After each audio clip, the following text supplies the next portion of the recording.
From the massive studios in Raleigh, North Carolina, this is the Cloudcast with Aaron Delp and Brian Gracely, presented by A Cloud Guru, bringing you the best of cloud computing from around the world.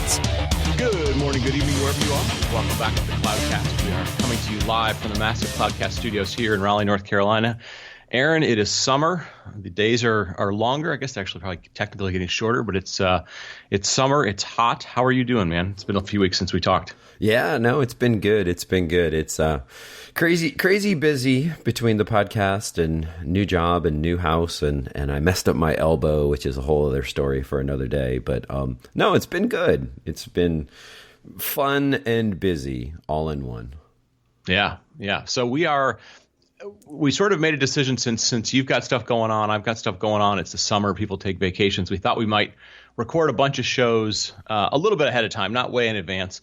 But there's a possibility as you're listening to some of the next few shows that we may be off by a week. So there's a possibility that some major story will break and we didn't include it or something. So apologize for that in advance. But a lot of times people listen to these shows a couple of weeks after we record anyway. So I think what we're going to try to do this week, but we're going to get to a couple things first, is we're going to do sort of our annual mid-year state of the Cloudcast, what's going on in the cloud world thing. So we're going to talk about a lot of kind of just what's going on so far in 2018. So before we get to that, you and I were talking before the show. What's maybe your biggest technology gripe these days? We'll sort of this will sort of be like Festivus for mid-year for us, airing of grievances. Yeah, and I have so many these days. So it is funny. So I'm going to start with it and a little bit of backstory of the podcast too. So my biggest gripe right now is Skype. So just so everyone knows, it took us quite a bit to even get this recording going because Skype, no offense to Microsoft, it is such a shit show right now. And it just keeps getting worse. Well, so a little bit of back to the point we can't even fix our settings anymore. Well, a little bit of backstory for people. Like we've literally used Skype for the last, every show. We've used it since the show began, and we were fine with it. Other things have come along. We've tried other things. They've been sort of hit and miss. And when you're recording every week, you're just sort of like, I just want something that I know works. And we put up with Skype's nuances over the years, and things would fail and this, that, and the other. But holy cow, whatever happened in the last month, you're right. It's unusable. And we've started liking having the Azure team come on the show. We've had them on a few times, but Azure team, if you're listening, you're in timeout. You're in a long timeout. We took your phone away. You're not driving the car for a while. Holy mess! Is it So I think this summer we're going to be switching. So we'll sort of apologize in advance to folks. We may be going through some audio things, but nothing can get worse than it is terrible. Yeah. Yep. Unusable almost. So that was this morning's just trying to get the show to record gripe. Well, so what are some of your other gripes other than this morning's gripe? I feel, because Skype hadn't upgraded me up until this morning, so I was like, it's okay. It's an old, kind of clunky thing, but it's funny because I've been complaining for weeks, and I'm like, Brian, it's unusable. Brian, don't upgrade. Whatever you do, don't do. And you're like, no, it can't be that bad. It can't be that. And it upgraded you this morning, and you're like, oh nope, we can't use it anymore. I was thinking about my gripe, and my gripes feel so small in comparison. So, a month or so ago, Twitter decided to finally kill off their default client. And I think I was going to be the last person on the planet who was still using the default client, just because, I don't know. I never liked whatever. But see, there's a larger trend here that everyone needs to know. Basically, Brian finds a tool and sticks with it and will not change for years. Exactly. Yeah, it's like it works. I'm always like, I'm the shiny object person of the show. Everyone knows that. I'm the gadget person of the show. I'm the, hey Brian, here's this new software we need to, and you're like, no, we're not doing that. We've been doing this 6 years this way. We're not doing it this way. I know. Well, I have an 11-year-old car in my driveway, and I have a 24-year-old truck in my driveway. So yeah, I don't ever change. But yeah, no. So my gripe was so I moved to, I guess it's Tweetbot. So I moved to that for both sort of a desktop client and a phone client. And my natural assumption, shame on me, was they'll be the same. Like the features will be the same, basically. And it has this nice feature now. So Twitter has this feature called bookmarks. So you're like, you used to if there was some link that you saw that you liked, for example, you could, I guess, click on the heart and it would sort of stay in your timeline for things you liked. But then there was stuff sometimes you might see from somebody, I don't know, let's say it was a competitor and you're like, well, I want to read their thing later. I just don't want to like it because maybe it gives off the wrong vibe or it shows up in your timeline. So they have this bookmarks thing. And I'm like, oh, bookmarks are great. Like I can go back, I can look at stuff. Oh, by the way, bookmarks only work in the mobile client, not in the desktop client, and it doesn't show up in the regular twitter.com feed. So I'm like, there's no easy way to go, I have this list of stuff that I want to go back and read at some point in time because, bookmarks are only, 15 years old as a technology. Nope. Can't sync that between the two clients. So, yeah. So Twitter's in timeout. Skype's in timeout. Yeah. Yeah. Mine is right now, my latest old man in cloud gripe is just any kind of to-do tracking software on the planet. Over the years, I've tried everything, and I just can't find anything that it sounds. And don't get me wrong, this is my problem. That I can't find anything that tracks enough to-dos that doesn't make it so overly complex it becomes overwhelming. I need to track sometimes like 50 to 100 things, and I can't find any software that doesn't fall over at about 40 to 50 things. So yeah. I'm also now looking at this new Skype interface and with the call that's going on. Usually we got really kind of religious about the show was going to be 30 minutes because that's how long a run is or a commute to work. It no longer shows the time of the call on this thing. Thanks a lot, Skype. So these shows might go 75 minutes. We're sorry. You know what? It's not our fault. It's Skype's fault. So here's the good news. You may end up losing 20 pounds listening to our show this summer because the shows are going to go 60, 70, 80 minutes. We have no idea. A lot of grass to mow, a lot of runs. Yeah. You'll end up driving everywhere. Mow your neighbor's grass, whatever you got to do. So we apologize for that again. Not our fault. We're going to blame Skype for that one. Yeah. All right, man. So we've done the airing. Yeah, we've done we might be 4 minutes in the show. We might be 16 minutes. I don't know at this point, but we're going to move on. We are. So it's funny because our recording software luckily still does that. And so we're 7 minutes in. 7 minutes since I've hit record. Just so you know. All right. It's good. So you got a good sweat worked up at this point. That's right. So like we said, we thought we'd go through sort of the half year because, cloud moves fast. There's a lot that goes on. We like to kind of periodically come back and do a review. So the first thing that jumped out at me as I was looking at the first half year was it's been a busy year for sort of Cloudcast alum, right? We always sort of track guests who've been on the show who got VC funding, guests who got acquired, guests who have gone IPO. Long list of companies so far this year. I'm sort of surprised because I think last year we sort of said, hey, VC funding feels like it's down somewhat, but lots of acquisitions so far this year. Yeah, lots of acquisitions, and I would say more IPOs as well. And the other thing I would say too is the amount of transactions seem smaller, but the amounts seem bigger. Right. Well, and GitHub, Microsoft buying GitHub sort of throws everything out of whack because what was that, $7.5 billion? Yes. Huge. But, some pretty good numbers out there. Our friends at Evan&IO, the security company, got acquired by Palo Alto for $300 million. Red Hat bought CoreOS for $250 million. Pivotal IPO'd and they raised about, just under $600 million in an IPO. So, pretty good numbers for, sub-billion-dollar things. I know the industry gets enamored with billion-dollar acquisitions and funding rounds and whatever, but, some pretty healthy numbers out there. Yeah, absolutely. And it's what's also interesting to me is the platforms have changed or the targets, if you will, right? You've got AI companies getting acquired. You've got security companies getting acquired. You've got, logging companies getting acquired. It isn't your traditional kind of platforms is the other big thing. But I think the trend is if you look at all these acquisitions, I mean, for the most part, they are all feeding into platforms. That's right. So, Microsoft's acquisitions are sort of feeding towards Azure. Red Hat acquiring CoreOS is feeding towards OpenShift. Palo Alto is trying to become a security platform.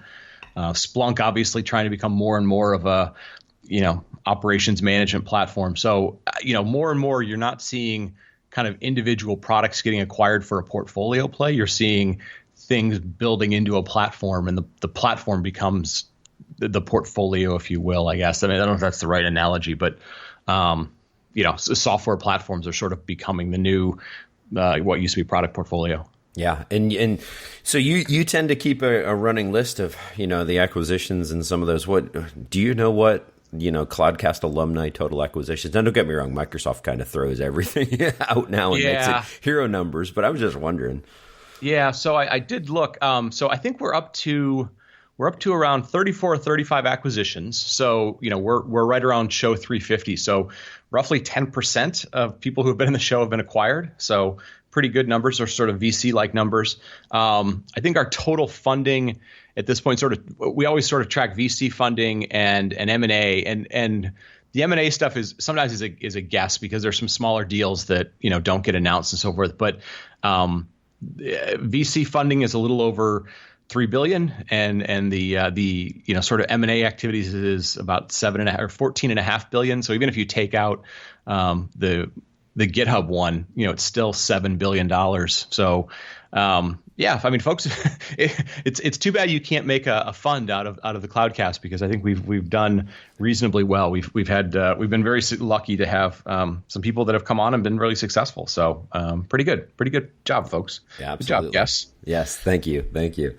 All right, so let's kind of move on here. So our next topic is thinking about a little bit of futures, right? Yep. And more specifically, probably just thinking about public cloud markets for a little while. What has been some of your thoughts? We've been certainly evolving our thoughts here in this space as we've done the Cloudcast over the years, and it is really interesting to see the complete maturation of this market. But kind of tell everyone where kind of your head is at these days, Brian. Yeah, I think, we've said for a long time on the show that, it was a matter of time before, kind of the big cloud companies kind of took over. It was interesting. Everybody likes to use Lydia Leong's from Gartner's Magic Quadrant as kind of a benchmark for where the industry is. And for a long time, you looked at like the IaaS Magic Quadrant, which IaaS is kind of somewhat of a useless term these days, because so many of the clouds provide way more than just IaaS. So, nobody's just measuring like, hey, how much compute and storage do you have? But, for a long time, there was a lot of companies on that.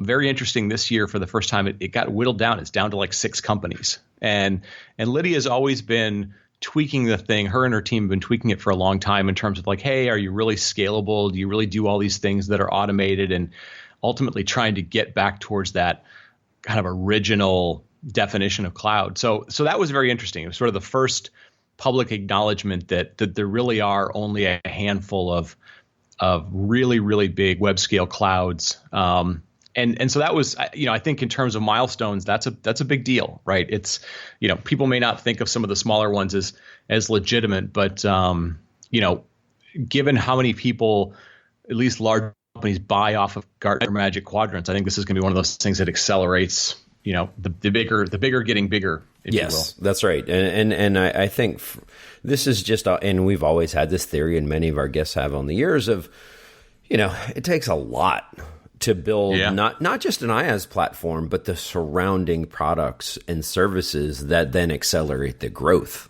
of that IaaS platform.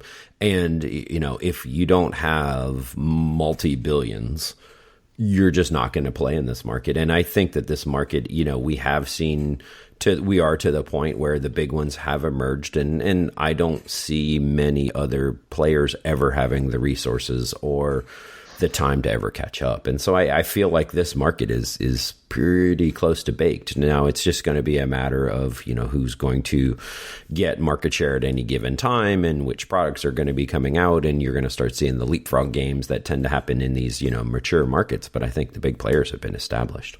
Yeah. Yeah. It's definitely, you definitely needed something to so essentially subsidize your cloud build out, right? So for Google, it was ads was subsidizing Google Cloud Platform. For AWS, it's been, the the retail side of Amazon and so forth, and Microsoft, it's been Office basically subsidizes everything. But I think we're seeing beyond just that they got really big. I think the other thing, at least I see in the market, is you are starting to see some distinct kind of traits that are driving certain companies towards certain clouds, right? So it's not just, we're seeing other factors come into play. So like I see quite a bit of, companies like retail companies or healthcare companies now and others that maybe look at what Amazon's doing in terms of getting into their markets directly or indirectly, and they're using that as a, do we trust them to be on their cloud? Do we not want to be on their cloud? We're starting to see people look at secondary clouds for, AI and so forth. So we're starting to see some other characteristics other than what we talked about a few years ago, which was like, price, or, scale or something like that. Yeah. When's the last time we heard about a price cut in a public cloud? Like none. That's. And even if they have done it, they don't make a big deal about it. Right. I don't even know if they have, to be honest with you. I haven't been watching it that closely to even know, but I don't know if they have, and if they have, who knew?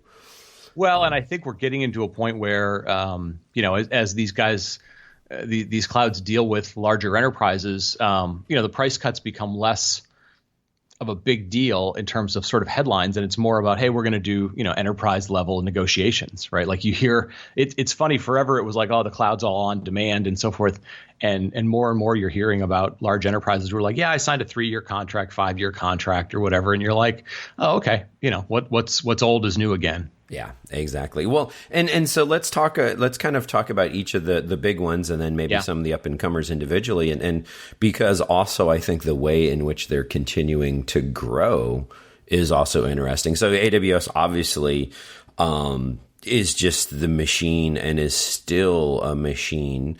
And has the vast majority, like they're definitely kind of the category leader in this space, and will continue to be so.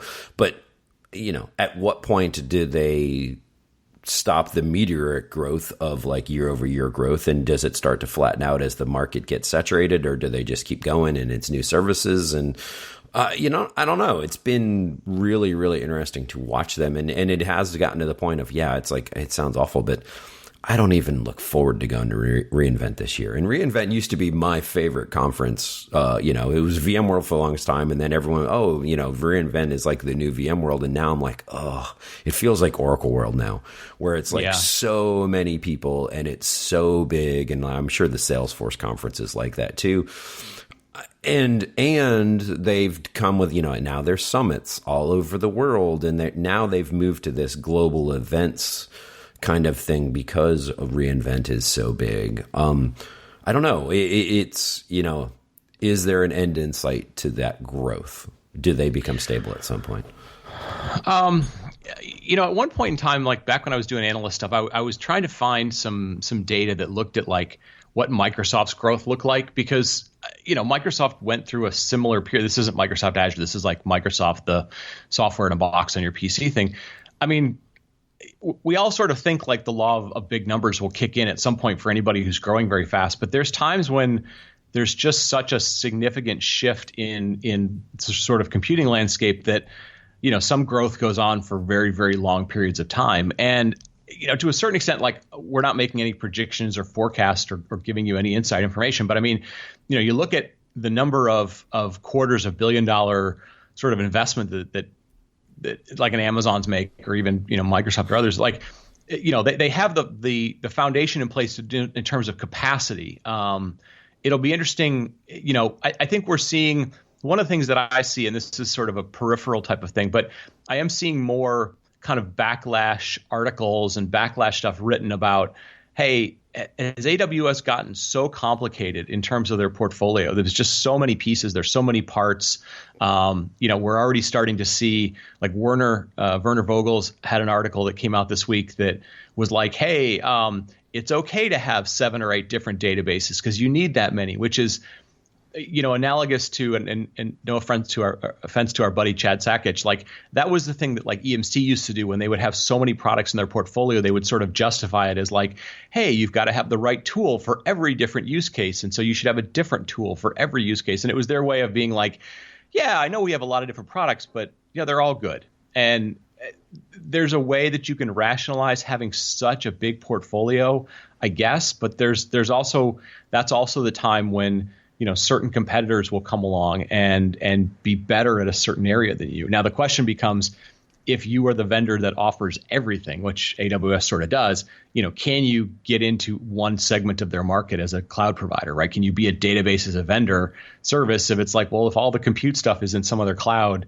does data gravity get in the way? So, I think that's the nuances that we're going to start to see about AWS, like how fast they'll double in growth or not double in growth. I don't quite know yet, but it feels like they have the fundamentals in place. I just don't know if they have enough salespeople in place to do it. Yeah, fair enough. Absolutely.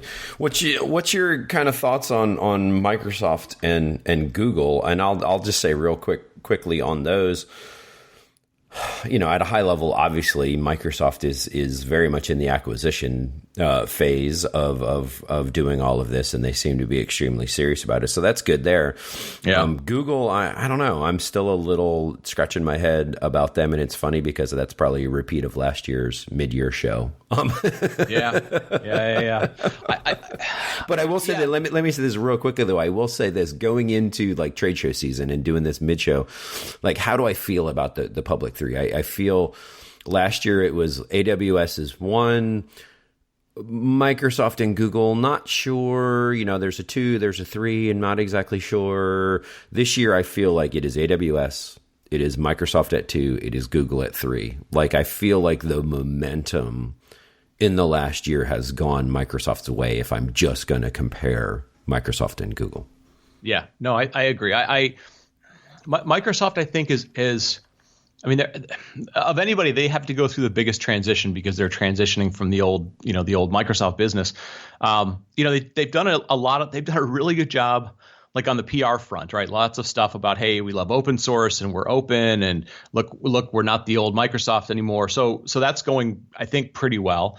I think they are going to be, we've said for a long time, like they're going to be at least the alternative for enterprises.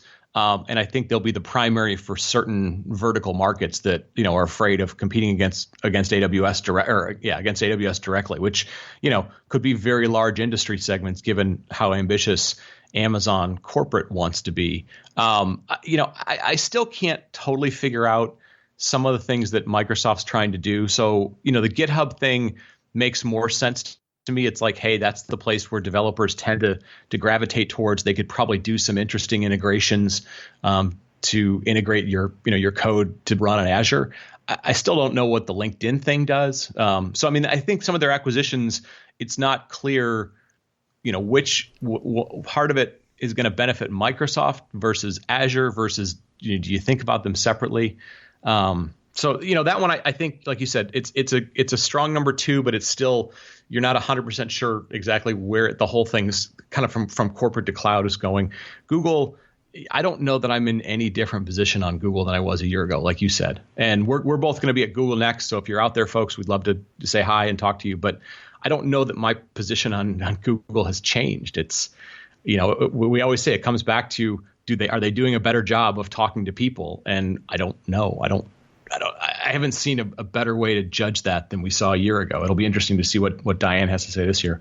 Yep, agreed. And there's always some emerging ones as well. Like we kind of identified Alibaba, IBM, and Oracle as potential upstarts, if you will, in all of this. Of if there's anybody who is going to challenge, it's obviously that again, do you have enough money to make a play? Well, go ahead. I'll throw one little anecdote on Alibaba, and don't read anything deep into this.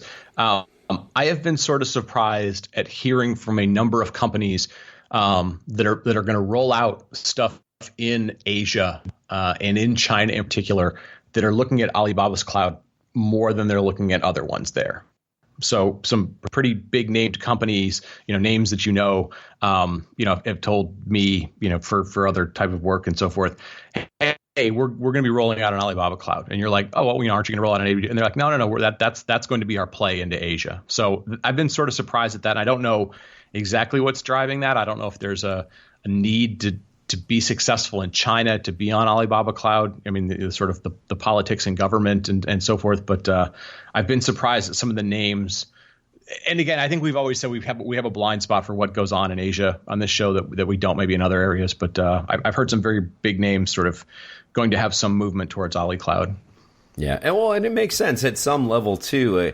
There is going to be as this market matures, there's going to be some sense of, yes, this is the big player regionally. Yeah. For politics, for all kinds of different reasons, not necessarily for technology. And yeah, we would naturally just have a blind spot to that, not being necessarily immersed in that region or that culture. Right. Yeah, absolutely. And then IBM and Oracle, honestly, it's been IBM. I don't know. I just never count them out, because if they ever wanted to turn up the money machine, they could, but they don't seem to.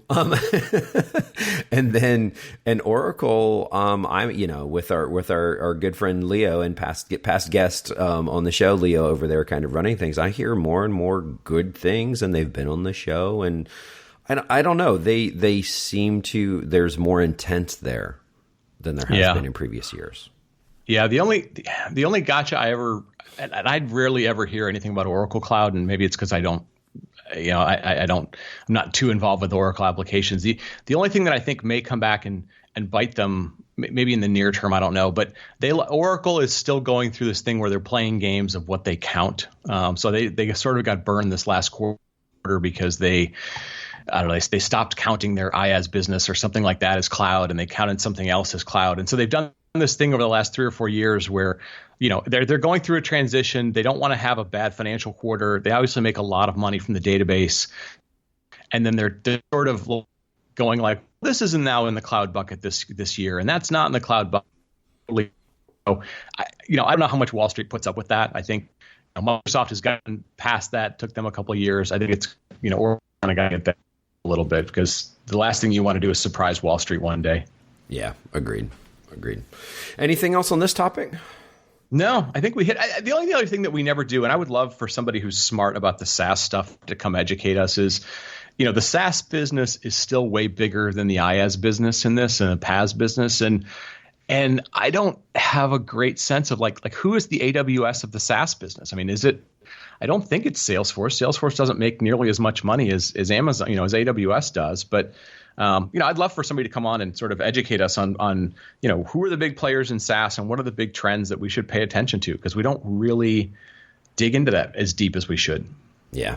And the other thing I could say with that is just anecdotally, it seems like from a personal use standpoint.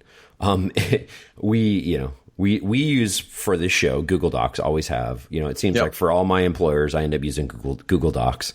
And then you use the same set of, kind of online, HR and utilities and time off and we've said this on the show before, but no one, especially kind of in the more startup-y space, no one operates internal servers and an internal data center anymore. It's all SaaS.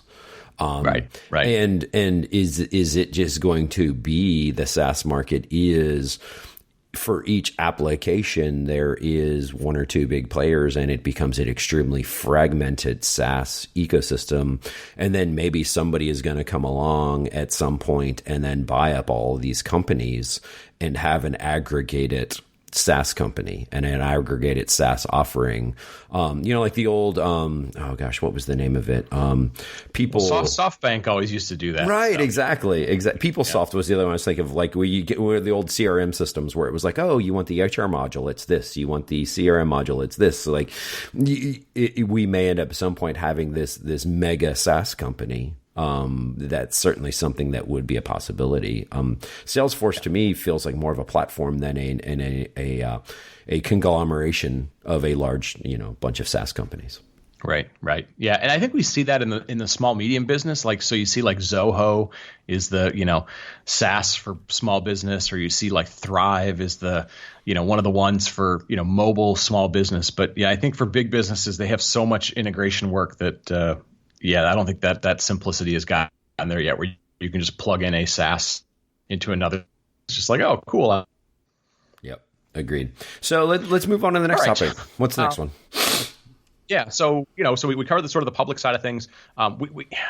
We thought we would cover some of the private stuff and really kind of give some perspective on the stuff that we do every day without being sort of biased. So you tend to cover more infrastructure centric stuff. I spend a lot of time with the container-y, Kubernetes-y stuff.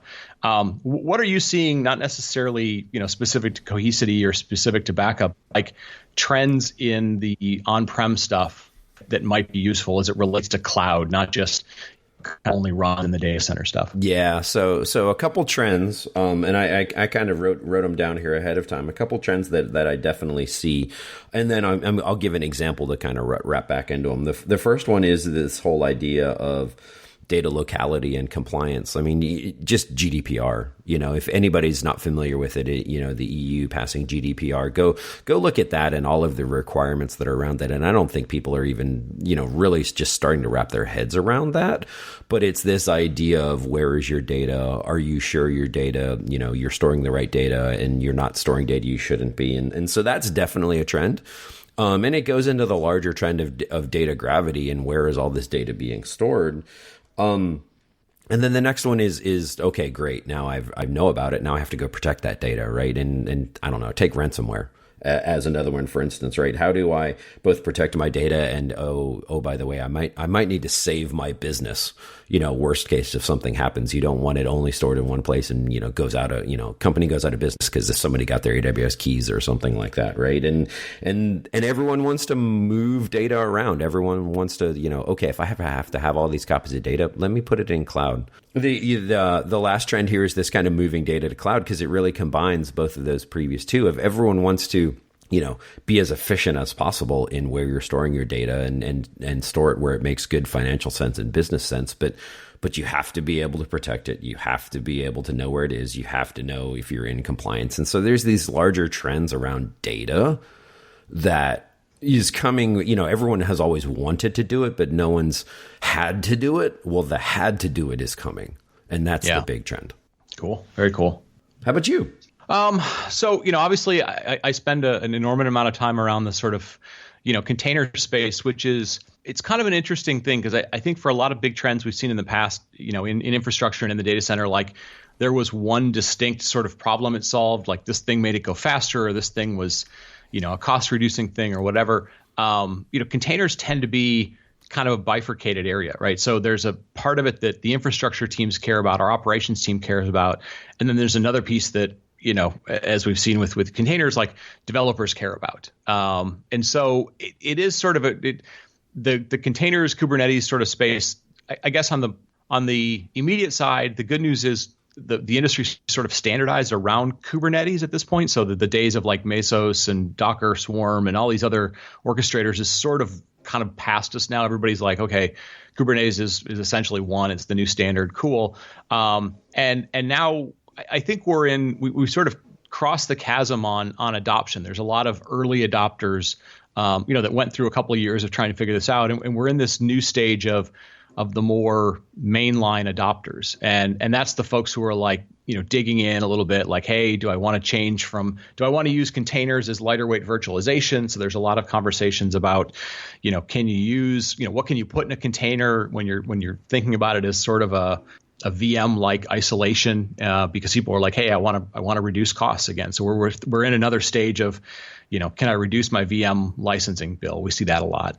And then obviously we're seeing a lot of people who, from a developer's perspective, are very interested in, using containers as part of their kind of DevOps, continuous integration, in some cases build net new applications or modernize applications.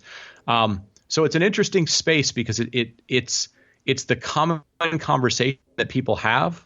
It's a conversation that you get rooms of people, and half the room is ops and security, and the other half of the room is developers, which is a different dynamic, right? You're sort of speaking out of in two directions. But I think this moving to a bigger market in terms of sort of adoption of it, we're going to see more competition, which is always good. I mean, you get some new innovation happens. But I think people are going to have to sort of figure out, who's driving those things, right? In the past, it was always like in your case, you were talking about GDPR is driving these things. In this case, it tends to be business leaders, people wanting to kind of go through transformations.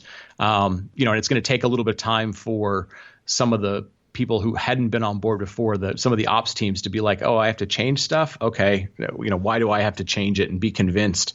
So it's going to be an interesting time. I think we've seen a lot of applications are able to get containerized, but there's a whole new generation of people that, I think had ignored this stuff for a while and are now kind of having to get educated and come up to speed. So it'll be interesting to see, who can be good at sort of figuring out how to explain to those folks why this is beneficial, why it's cost effective, or, do we start to see people say, hey, I don't want the ops team involved. I'll leverage some of these new managed services for containers that are starting to sprout here and there. So I think that's the big trend that's sort of happening in the container space is some re-education, sort of crossing the chasm, and we'll see whether or not the operations people get on board or not.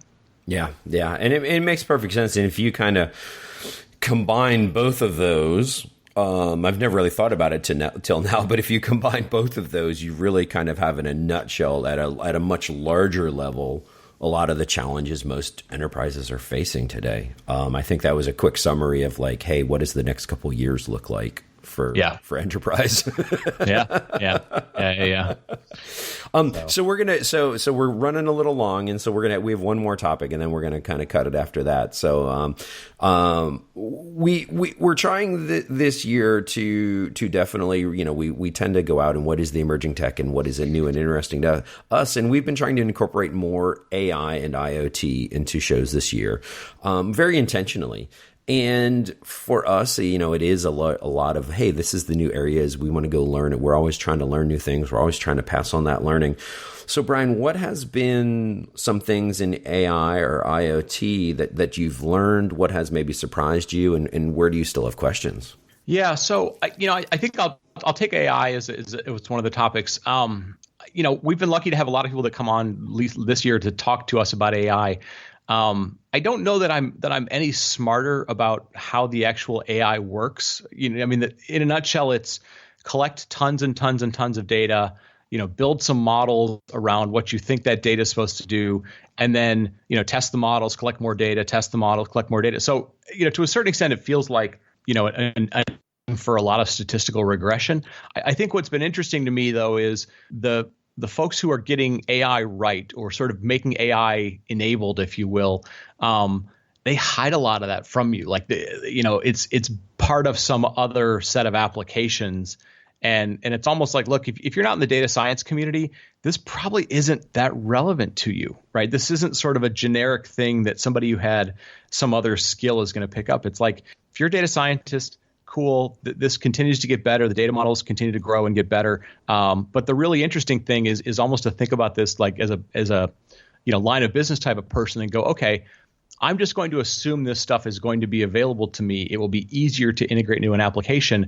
How do I think about how that would help my business? And to me, that's kind of the mindset I'm going to have going forward is to focus less on like, how does all this stuff happen, and more thinking like, okay, what if we enabled some predictive analysis, AI, something in some business process or some core application? What would that do to change it? And is that an interesting or significant change? Yeah, I agree. And for me, I had written down a note here of like, AI is still a big mystery to me, but that's okay. And I probably meant exactly what you were saying there. Of yes, I know it is going to be a trend. Yes, I know it's going to continue.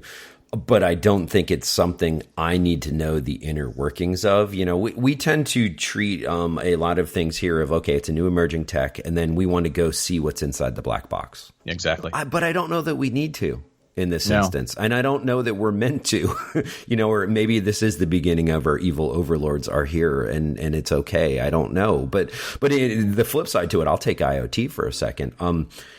The exact opposite of that. IoT for me has been very, very interesting because it's been much more approachable. It's been much more relatable. And it allows me to kind of put on that architecture hat I've always done.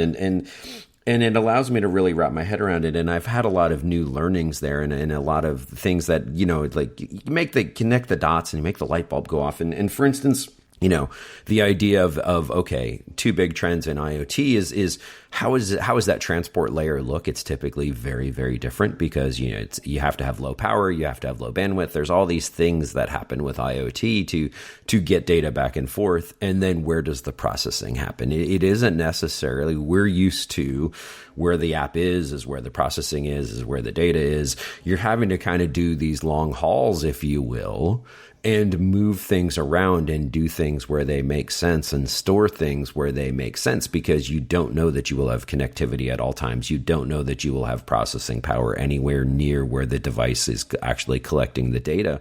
And so it's an extremely fascinating new architecture for me because it is very different than anything I've experienced so far in my career, because my career has been primarily data center and cloud. And you can kind of assume high processing power, and you can assume high bandwidth, and you can assume all of the things are available if you want to pay for them. In this instance, you're limited by physics, and you're having to do some new things based off of physical limitations, and I find that extremely fascinating. Yep. Yeah, no, and I think I think as sort of architect people, we look at something like AI, like you said, and you understand, like, okay, here's a bottleneck. How can we go kind of solve a bottleneck? Because it feels like there's tangibility to the pieces you can see and the pieces you can understand, and there's some architecture to it. So yeah, I agree. I think there's going to be, we heard this from folks like Derek Collison and others. Like, there will be a lot of innovation that'll happen to sort of figure out how to deal with that edge data and so forth. So yeah, that'll be a space that's very interesting. The other last thing I'll say, maybe we wrap it up on this, is we would love to have some folks who are, ML, AI, data science, sort of, if you have a good understanding of that from a finance perspective, like, I would love to understand, like, what's it cost to get great data models? Like, how many cycles, how long does it typically take to get from, 93% good to 96% good or 98% good in terms of what you're providing? Like, I would love to understand that financially. So if anybody knows anybody that knows that space really well, or just has some good examples they would be willing to share and educate us on, we would love to have you on the show. So I'll sort of maybe wrap it up with that, because I know we've been going for a while. It's been an interesting year so far, man. Any last thoughts on the half year so far? No, I would say it's been surprisingly good. And what I mean by that is, we have been doing this a while, and we have noticed some trends and some, less investments and some of these other things. And you kind of go, oh gosh, are we going to eventually, run out of topics or run out of things to talk about? But just like anything else, we find new topics, we find new areas, and the guests have been amazing, and the listener feedback has been amazing. So thank you to everyone out there for that. Yeah, absolutely. So as always, folks, thank you for listening. Thank you for telling a friend. If you get a chance, rate us on iTunes. It's not for our ego. It's just one of those things that helps the show get more visibility. So if you like the show, great. Give us some feedback. Give us a star rating. Just click the button on your podcast thing. But thanks to everybody for listening so far for the first half of the year. We look forward to a great second half of the year. And for that, Aaron will wrap it up. Folks, thanks for listening. We will talk to you next week. Thank you for listening to the Cloudcast. Please visit thecloudcast.net to find more podcasts, show notes, and everything social media. And visit acloud.guru for all your cloud training needs.